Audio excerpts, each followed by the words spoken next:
have concepts of a plan, not dissimilar to how you would do a COVID test, except obviously in your vagina and not up your nose. Fertility clinics cannot keep people frozen. This is wildly unacceptable. Hey y'all, welcome back to the second installment of what we are currently and maybe tentatively or possibly permanently calling Reproductive Roundup, where we talk about some trending and headlines in the news that are related to reproductive health in some way. Periods, pregnancy, and everything in between, some might say. Before we jump in, I would like to acknowledge that I am utterly horrified and saddened to hear about the deaths of Candy Miller and Amber Thurman.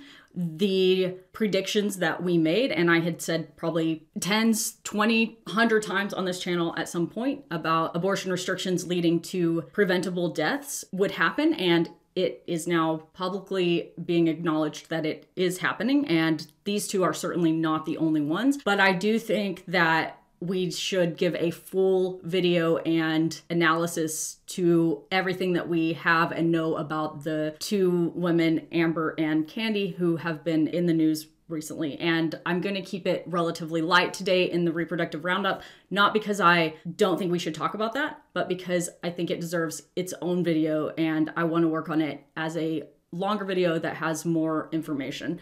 So that will be coming, and I hope that it doesn't seem like I'm leaving that out for any reason other than I think it deserves its own space. That being said, we'll keep it relatively light today, not really, but comparatively, and let's talk about some trending and headline news in the reproductive health space.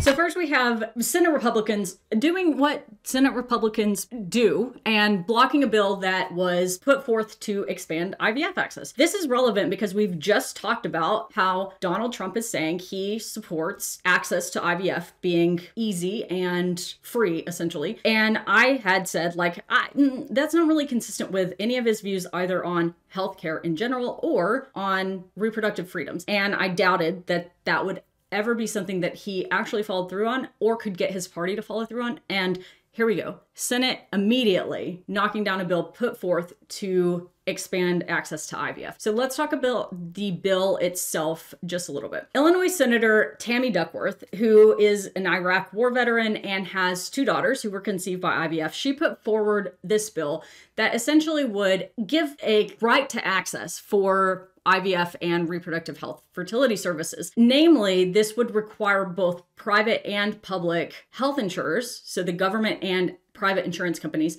to cover IVF. It does that by going with the guidelines that ASRM or the American Society of Reproductive Medicine has in place about who should be able to access IVF and coverage for it from insurance, etc. It also offered legal protection so that if somebody felt like they were not able to access IVF or their insurance wasn't covering it, that they could have legal recourse for that. It specifically added extra support for service members and veterans in various reproductive health, fertility, access, and coverage, and increased the affordability of IVF, essentially through forcing insurers to pay for it, and added a federal employee health benefit that would guarantee any federal employee would have access to 3 rounds of IVF completely free. So these are great things that would make access to IVF and other fertility services more equitable. A procedural vote of at least 60 was required by the Senate to move it forward, and it failed 51-44. We could not find 9 senators to vote for access to IVF being easier and less expensive for people. Duckworth, who put this forth, noted the chaos that was caused at Alabama fertility clinics when the Supreme Court there determined that discarded embryos count as children. So these are the personhood laws that we hear about, right? So if an embryo is a person from the moment of conception, then fertility clinics cannot keep people frozen as embryos. So abortion bans that are based in personhood bills are extremely dangerous for all the reasons abortion bans in general are, but especially for IVF, because how can you do IVF if you can't have embryos frozen, right? Anyway, you're following, you get it. IVF is going to be, and fertility access in general, a very forefront issue in this election. So keep your eyes on this space, and you know we will keep talking about it here.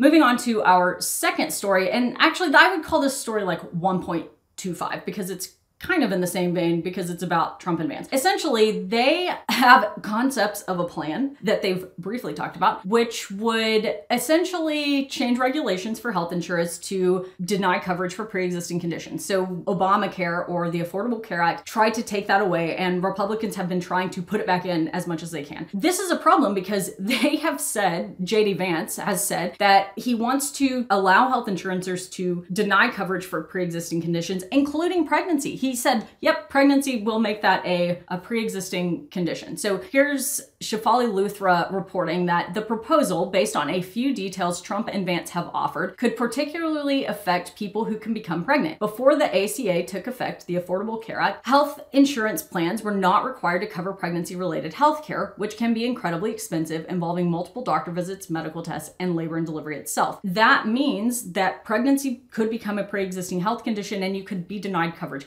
This is hugely problematic because, hello, we lose our job in the US, that means we also lose our insurance coverage. So it is very conceivable that someone would not be able to keep their job because they can't work while pregnant.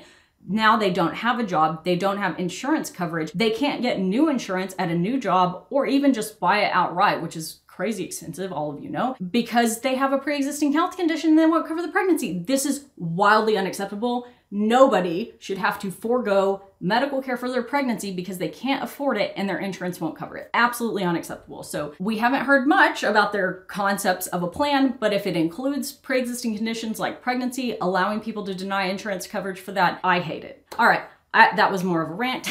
Moving on.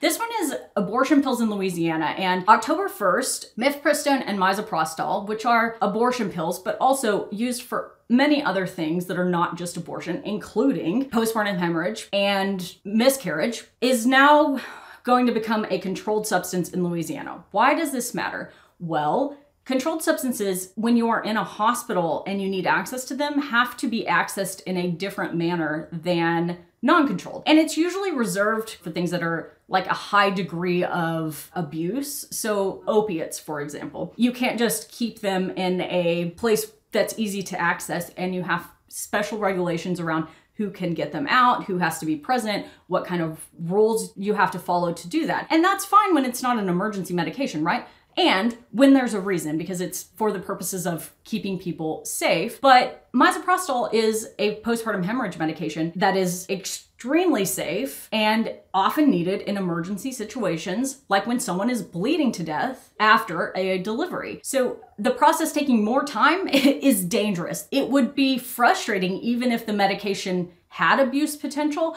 but the abuse potential of misoprostol is incredibly low, like almost none. The mifepristone, being a controlled substance, is also concerning, but less often required in an emergency situation. It's already highly regulated in a lot of places in the US and difficult to get, which I think, because it is so safe, is also ridiculous, but at least doesn't carry the risk with regards to postpartum hemorrhage and needing it in an emergency. These are stupid things that they're doing to make it harder to access abortion medications, but completely ignoring the fact that these things are used for other things than abortion and sometimes in emergencies.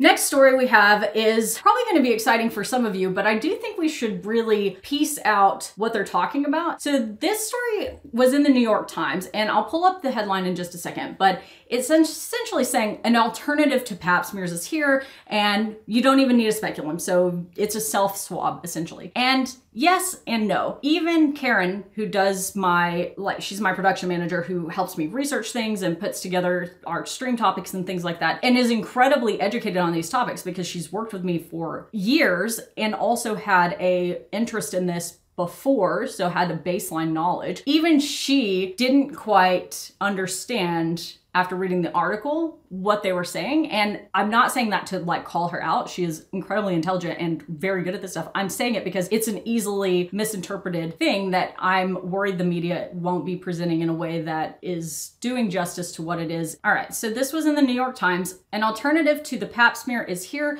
No speculum required. Starting this fall, women will be able to use a simple swab to screen for cervical cancer.